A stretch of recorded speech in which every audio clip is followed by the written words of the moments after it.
सोलापूर जिल्ह्यातील मोहोळ तालुका कुरोली या गावात मी आहे। सध्या मी सोलापूर शहर आणि जिल्ह्यातील अनेक शेतकऱ्यांशी संपर्क करत आहेत। गेल्या 2 दिवसापासून शेतकऱ्यांची जी अडीअडचण आहे आमच्या चॅनलवर मी मांडत असतो, परंतु स्थिती अशी निर्माण झालेली की शेतकऱ्यांचे सध्या हाल बेहाल होत आहे। सध्या त्यांचे बाजारपेठमध्ये जे जनावरे खरेदी विक्री सगळे बंद झालेली आहे आणि जे सरकारची जी योजना आहे ते पण ठप्प झालेली आहे। अशी स्थिती निर्माण झालेली आहे। आमच्या या गावातील कुरोली गावातील आमचे एक शेतकरी आहे, त्यांनी आपले विचार मांडतात, जरा ऐका। नमस्कार, मी सिद्धाराम महाने कोरोलीचा आहे, एक शेतकरी आहे, दूध उत्पादक शेतकरी आहे। माझ्याकडं खिलार जनावर आहे, नंतर जर्शा आहेत। आजकाल काय झालंय, मागील महिनाभरापासून आमच्या जर्शाच्या जनावरांना खोंड होते छोटे छोटे, त्यांना आम्ही पाळणं आम्हाला परवडत नाही, ते दुधाचा खर्च परवडत नाही, यामुळं आम्ही ते खोंड विकत होतो। पण आज खोंड कुणीही घेत नाही, यामुळं आम्हाला दररोज सकाळी 2 ते 2.5-3 लिटरपर्यंत त्यांना दूध पाजावं लागतं, संध्याकाळी 2-2.5-3 लिटरपर्यंत दूध पाजावं लागतं। त्यामुळं ते परवडणं झालं। त्याच्या अशामुळं अनेक शेतकरी विनाकारण ते खोंड सोडून देते, ते लोकांना त्रास होत आहे, त्याच्यामुळं ते रोडवर फिरतात, अशामुळं लोकांनाही त्रास होतोय, बेवारशीसारखं फिरतात। अशा लोकांमुळे शेतकऱ्यांनाही त्याचा नाहक त्रास होतोय आणि दूध उत्पन्नामध्येही घट होऊन आर्थिक हे दूध उत्पादन परवडत नाही आहे। त्याच्यामुळं मी सर्व शेतकऱ्यांच्या वतीनं शासनाला विनंती करतो आहे, जे भाकड जनावरं आहेत हेही आम्हाला परवडत नाही, त्यांना पोसणं परवडत नाही, त्यांचं खाद्याचा खर्च परवडत नाही। त्यामुळं शासनाने ही त्वरित बंदी उठवावी आणि भाकड जनावरं आणि जे निरुपयोगी वासरं आहेत, ज्यांना पोसता येणं अशक्य आहे, असे जनावरं कत्तलखान्याला पाठवले तर काही हरकत नाही। याच्यामुळे शेतकऱ्यांना 2 पैसेही मिळतील आणि याच्यामुळे त्यांचा रोजीरोटीचा व्यवहारही सुरळीत चालेल। नाहीतर ही दूध व्यवसाय सध्याच्या परिस्थितीला बंद करावं असं शेतकऱ्यांची मानसिकता झालेली आहे। नाही, मला एक सांगायचं आहे, सध्या शासनाने जे जनावरे विक्री करण्यासाठी जे म्हैशी आहे वगैरे, जे जर्सी गाई आहे, ते विक्रीसाठी शासनाने बंदी घातलेली नाही, परंतु जे शेतकरी इथून ते बाजारला घेऊन जात असताना गाडीत आणि तिथून ते काय म्हणतात कुरेशी समाजाचे लोक खरेदी करतात, मग त्यांच्यावर ते आपत येते। काय आपत येते आपल्याला तर माहिती आहे, गोरक्षकाकडून त्रास होतो, त्यांना मारहाण होतो।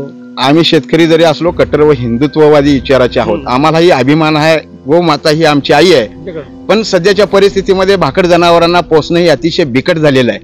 अशा परिस्थितीमध्ये जनावरं सांभाळायचं म्हणलं की आर्थिक परिस्थिती खालावली जाते। त्याच्यामुळं आणि काही प्रमाणात हे आमच्याच हिंदुत्ववादी लोकांनी दलालीसाठी विनाकारण तथाकथित दलालांनी कुरेशी समाजाला नाहक त्रास देऊन त्यांच्याकडनं आर्थिक फायदा उठवण्यासाठी या गोष्टी करत आहेत। अशा लोकांनाही माझं एक म्हणणं आहे की विनाकारण त्यांनाही त्रास देऊ नका आणि शेतकऱ्यांनाही यामुळे त्रास होईल असं आपण वागू नका आणि शेतकऱ्यांचाही कुठेतरी आपण विचार केला पाहिजे असं मला वाटतं। काही हिंदुत्ववादी नेता म्हणतात की जर्सी गाय सुद्धा गाय माता आहे। ना, आम्ही खिलार गायला खिलार गायीला आम्ही गोमाता मानतो आणि निश्चितपणानं एखादी खिलार गाई जर वयोवृद्ध झाली तर आम्ही तिला विकत नाही, कुणालाच विकत नाही। त्याचं जर निधन झालं तर आम्ही आमच्या याच्याप्रमाणे त्याचं विधीप्रमाणे आम्ही त्याचं पूजा करून त्याची हे करत असतो।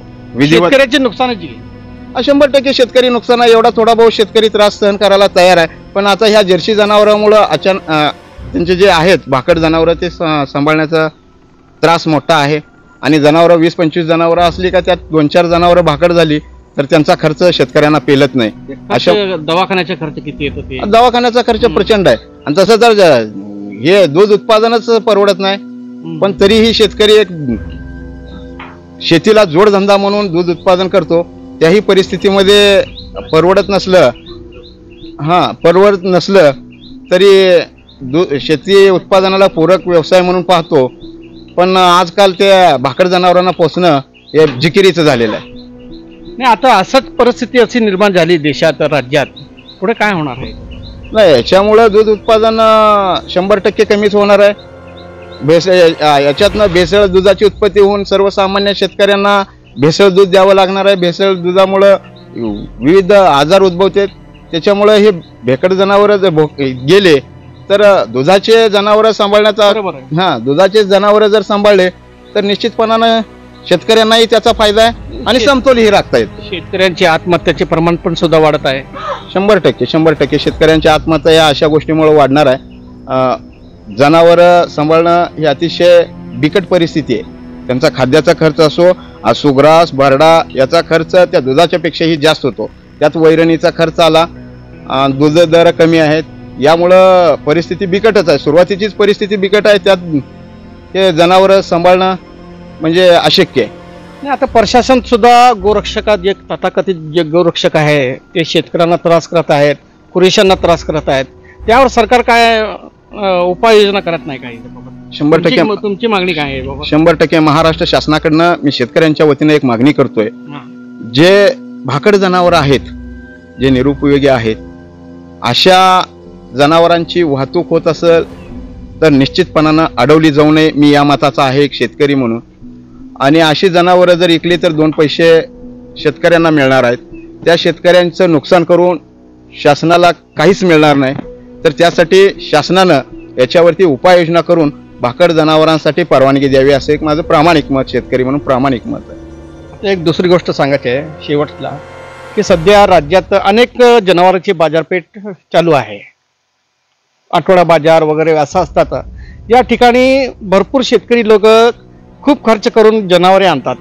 ते कुणी विकत घेत नाही आणि कुणी विक्री करता की नाही करता हे आपल्याला माहिती नाही, परंतु विक्री होत नाही सध्या. आणि या माध्यमानुसार शेतकरी संघटना जी आहे त्यांनी गप्प काय आहे मला एक सांग. कुठलाही आवाज नाही त्यांचे काय? नाही, निश्चितपणानं शेतकऱ्यांच्या बाजूने शेतकरी संघटनेनं उतरलं पाहिजे. सर्वच त्यांच्या संबंधित संघटनांनी यासाठी लक्ष घातलं पाहिजे. शासनानंही लक्ष घातलं पाहिजे. आम्ही सांगोल्यासारख्या बाजाराला प्रत्येक रविवारी जातो. त्या ठिकाणी एखादी नवीन गाय आली शेतकऱ्याची, जर ती वेली त्याच ठिकाणी गेली तर त्याचं एखादं खोंड जन्माला आलं तर ते तिथं सोडून जातात. याच्यामुळं तिथल्या भागामध्ये देखील दुर्गंधी पसरली जाते. त्याचाही लोकांना कुठेतरी त्रास होणार आहे. याही गोष्टीकडे शेतकरी संघटनेने असू दे, नाहीतर आमच्यासारख्या कट्टरवादी हिंदुत्ववादी संघटनेच्या विचारवंतांनी असू दे, याही गोष्टीकडे लक्ष दिलं पाहिजे. आणि जे भाकड जनावर आहेत आणि जे खोंड आहेत यांच्यासाठी विक्रीसाठी परवानगी दिली पाहिजे असं शेतकऱ्यांच्या वतीनं मी आपणासमोर शासनाला विनंती करतो आहे. अशी स्थिती या आमच्या महाराष्ट्र राज्यातील सोलापूर जिल्ह्यातील शेतकऱ्यांची व्यथा आहे. त्यासाठी सरकारने योग्य ते विचार करावा. ब्युरो रिपोर्ट, जमजम न्यूज इंडिया.